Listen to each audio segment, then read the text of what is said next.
Public Relations. Edward L. Bernays. 1945. Narrated by Skeptical Waves. Part 2. Public Relations in Action. 28. The Importance of Public Opinion in Economic Mobilization. As this is being written, we are involved in a worldwide clash of ideas. What the United States stands for needs to be made more meaningful to the people of this country and to the peoples outside this country, our friends, those on the fence, and the captive publics behind the Iron Curtain. The strategy, themes, and tactics used in psychological warfare are vital to our survival as a nation. Ever since World War I, I have been interested in problems of national morale and psychological warfare and have written and lectured on the subject extensively. As far back as 1928, as mentioned in an earlier chapter, I advocated in my book Propaganda that the United States government create a Secretary of Public Relations as a member of the President's cabinet. I said that the function of this official should be correctly to interpret America's aims and ideals throughout the world, and to keep the citizens of this country in touch with governmental activities and the reasons which prompt them. He would, in short, interpret the people to the government and the government to the people. Such an official would be neither a propagandist nor a press agent in the ordinary understanding of those terms. He would be, rather, a trained technician who would be helpful in analyzing public thought and public trends in order to keep the government informed about the public, and the people informed about the government. Again, in 1935, in the November issue of Current Controversy, I stressed this point: the safeguarding of democracy in America today and for the future demands that there be in the Cabinet of the United States a Secretary of Public Relations whose duty it would be to serve the American people as a liaison officer between them and their government. The proposal is made to meet the need of the American people for some unbiased channel through which the President of the United States would learn of the changing wishes of the people, and of the actual effect of his government policies. In this way, there would be in the Cabinet, serving the public interest, a responsible executive officer to interpret the people to the administration, and the administration to the great mass of the people. Subsequently, I discussed in the September to October, 1940, issue of the Infantry Journal the importance of modern propaganda techniques in psychological warfare today.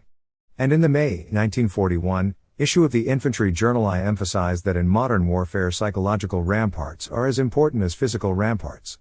Our morale, I suggested, is our true first line of defense. National unity and morale must come from all sources. It cannot be imposed from any central authority or control. The Army can help build morale by 1. Exerting itself to make democracy work better by promoting democratic standards both in its own inner workings and in its relations with civilians. 2. Leaders in the Army can help make democracy work better by publicly expressing favor of those causes that make for a more closely knit democracy.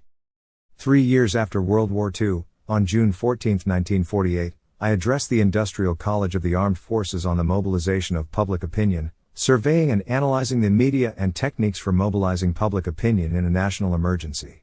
I suggested the following action program. 1. A central organization for mobilizing public opinion, manned by personnel skilled in the techniques of mass communication, and headed by a director appointed by the President. This director should be an expert in the field of communications and should function with a committee of cabinet officers. 2. Sufficient authority should be vested in the director to enable him to avoid duplication and even competition in the spheres of policy, strategy, and methods. 3.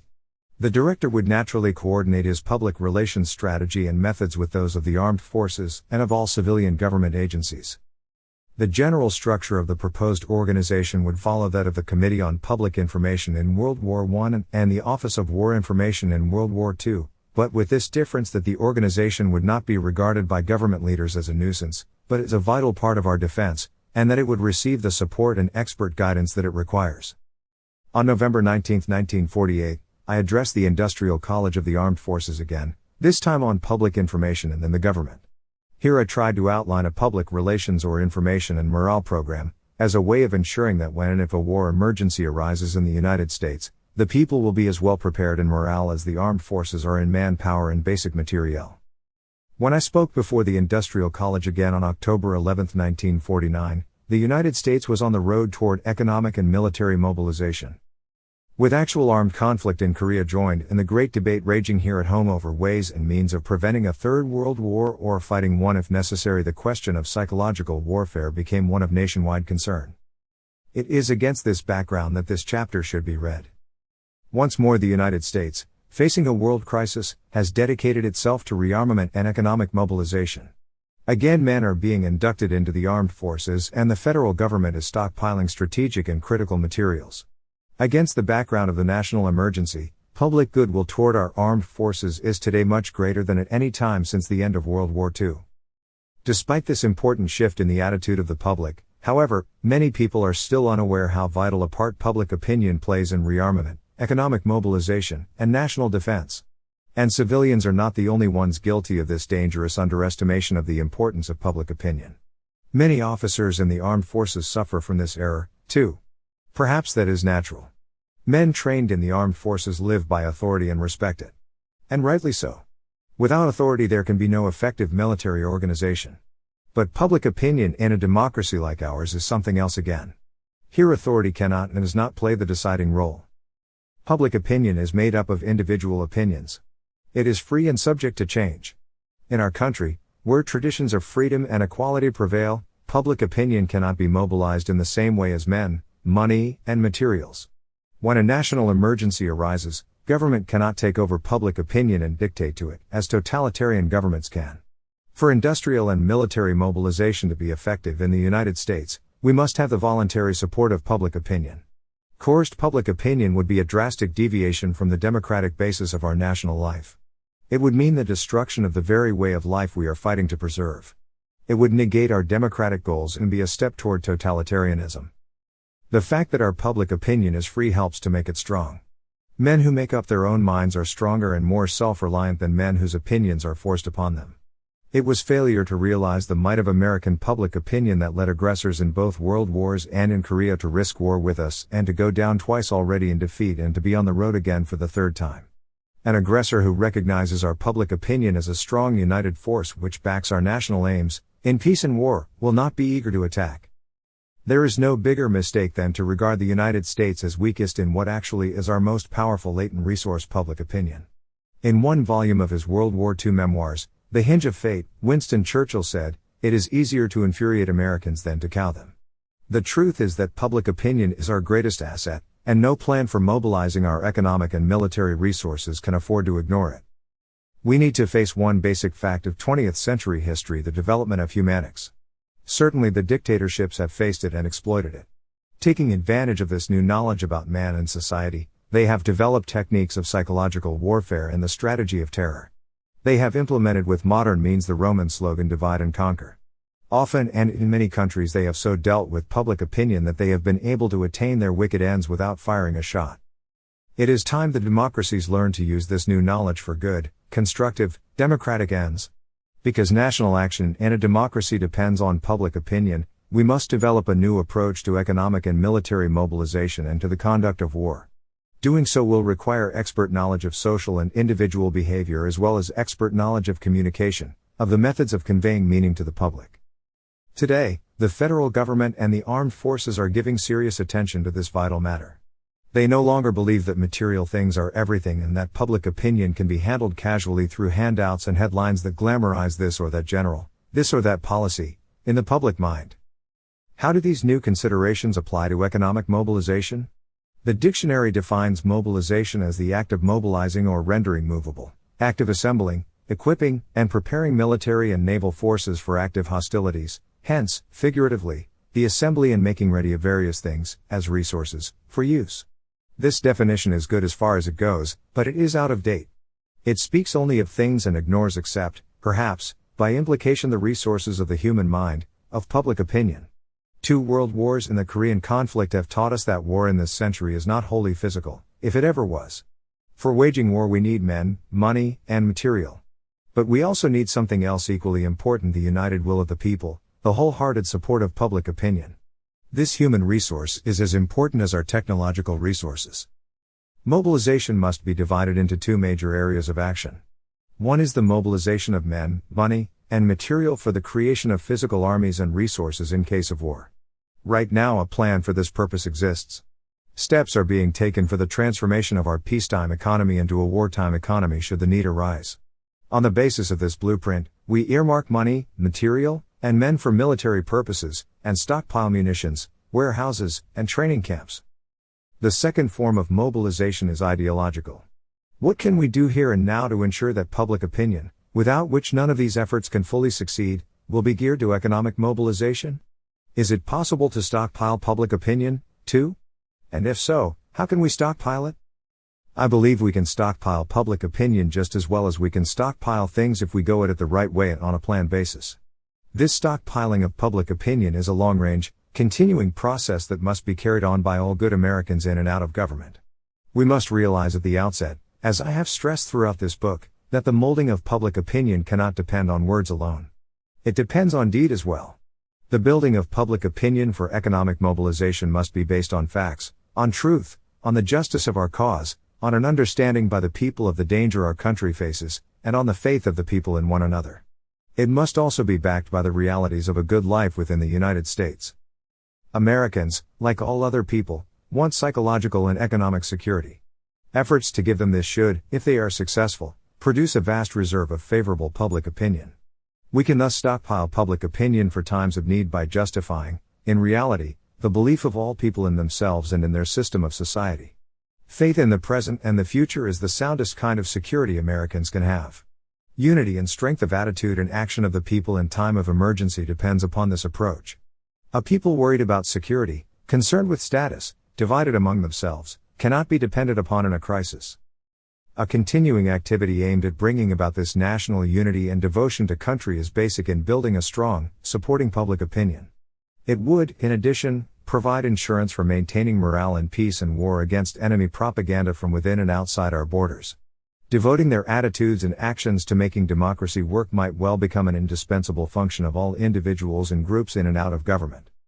What the people want and expect of the American way of life is already being taken into account in various activities of business and government. Building national morale requires a further extension of this program. Economic security could be extended to cover loss from illness, disease, old age, death, depression, unemployment, and the loss of earning power. Plans should be made for stabilizing employment, for pensions, health and safety programs, hospitalization, accident insurance, maternity care, and paid vacations. There should also be thrift and retirement plans, with necessary flexibility to meet changing price levels. Psychological security could be increased by developing uniform programs for the treatment of employees and executives and by avoiding discrimination because of race, creed, or color.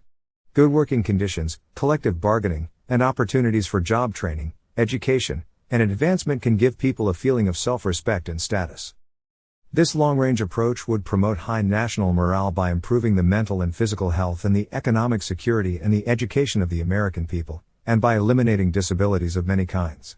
The realization of democracy, the translation of our principles into deeds, is the soundest method of public opinion building for economic mobilization. I can think of none more powerful than this. And now, this second approach, the ideological mobilization to take place only when a fighting war has started. Here, we would present significant word and picture symbols to our people through a central government-controlled bureau.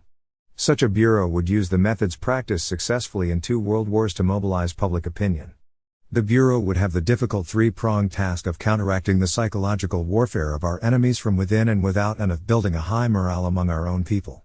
At the same time, it would have to maintain the democratic standard of truth in information and persuasion. Of course, such a government bureau cannot be established or maintained in peacetime. The fundamental nature of American democracy requires the free exchange and competition of ideas in the free marketplace. This freedom is what generates the personal and social power of the individuals who make up our nation. By its very nature, a government-controlled Central Bureau of Information and Education is abhorrent to democratic thought and action because it conflicts with our basic creed of freedom of ideas. It also runs contrary to the thinking of the people who own and operate the great media of communication. Nevertheless, the benefits of such a government bureau in wartime must be recognized. Also, our experience in World War I with the United States Committee on Public Information demonstrated that such an organization can be democratically employed for democratic purposes. I think there would be little disagreement on this point. What we now have to realize is that multiple command of so gigantic an operation in wartime would be as dangerous as multiple command of the armed forces. At the same time, we must realize that the activities could not be entrusted to improvisation by amateurs and dilettantes. This field requires the skill and experience of experts. The Bureau could not rely solely on words and pictures to educate public opinion for the necessary national morale. What the public wants today is concrete evidence and overt action that will validate in actuality the words aimed at informing and persuading it. News of military victory, of course, always stimulates soldiers and civilians. But such news is not always available, and its effect is temporary. Other deeds and symbols must supplement it in order to maintain a continuous effect upon the public. One basic way to build a strong public opinion in wartime for economic mobilization is to set goals for the war effort and to tell the people what these goals are. President Wilson's 14 points were an effective statement of war aims in the first global conflict. So, too, the 4 freedoms help to dramatize the aims and ideals of the United States in World War II. As far as war aims are concerned, the soundest way to build public opinion is to guarantee that the things we fight for will outlast the war and bring the people permanent benefits in peacetime. The vast majority of Americans want an expanding freedom that will give them economic, educational, and social opportunities and full civil rights. Both Woodrow Wilson and Franklin Delano Roosevelt labored in that general direction. But our aims must be even more realistic than theirs. From an organizational standpoint, any attempt to function effectively in the field of building public opinion must be based on a thorough, objective analysis of the facts. This requires prior research. As I have pointed out in other connections, before we proceed to act, we must know the correct answers to certain fundamental questions. At whom are we aiming our activities? What media of communication can most effectively convey our ideas? What ideas make the greatest impact on the public? Which are the most important groups that must be reached? Who are their leaders? How are these groups and leaders affected by actions, words, and pictures? What kinds of organizations are best fitted to carry on certain kinds of work?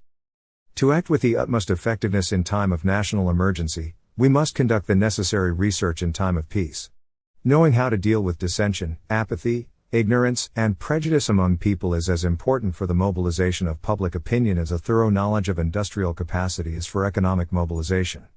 Our public opinion blueprint must also be based on an interpretation of the fundamental facts. From it stem the methods and tactics of our work.